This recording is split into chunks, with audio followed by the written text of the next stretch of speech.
More hardship in 11 months than most of us face in a lifetime.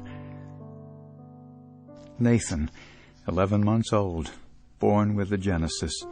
The band connecting the two halves of his brain is absent. Hearing impaired.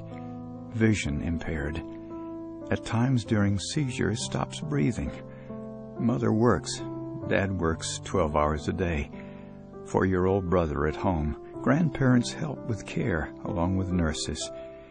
Mom says he's a darling baby. Nathan is one of 350 Medicaid patients cared for by home care nurses, so he can stay at home. Eric, 36.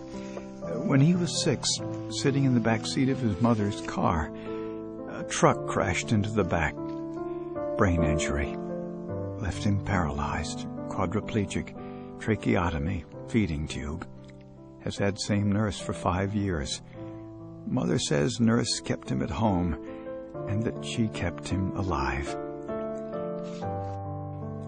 Sharad, gunshot wound 5 years ago. Left him paralyzed from the neck down. Tracheotomy, ventilator. 2 years ago, Mother fell ill. Refused to seek treatment, saying she was afraid if she wasn't there to care for him, her son would be put in an institution. Somehow, nurse worked it out. Mother had surgery. House burned down. Somehow, nurse worked that out too. Jessica, 22. Cerebral palsy, grand mal seizures, heart disease, legally blind. Oxygen 24 hours a day. Food and medication through a tube. Mother works. Sister at home. Karaz. His father came into his room to kiss him goodnight. The child wasn't breathing. Dad gave CPR. Too late. Permanent brain damage.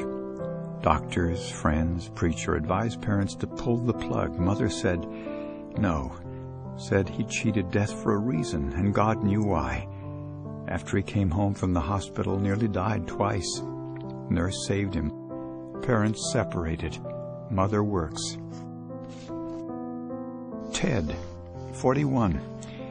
Born paralyzed, waist down, heart condition, and seizure disorder. Doctor said he wouldn't live past 6.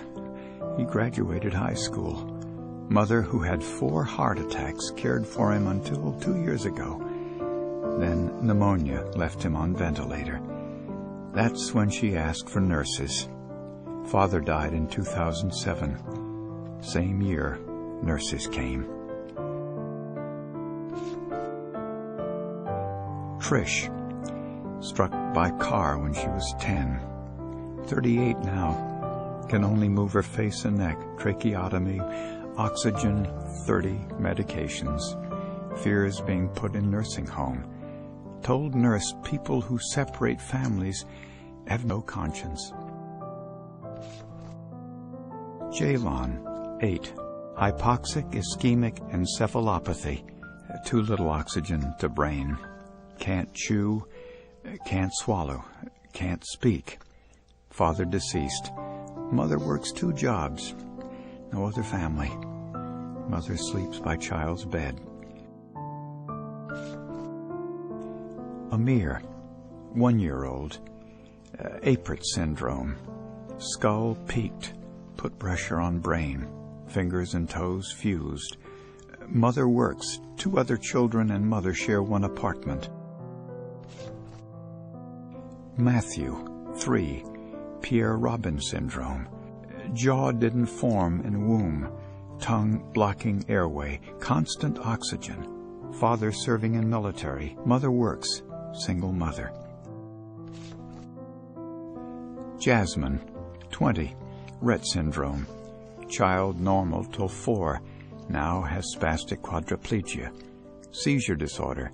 Scoliosis. Uses pump for medication, tracheotomy last year.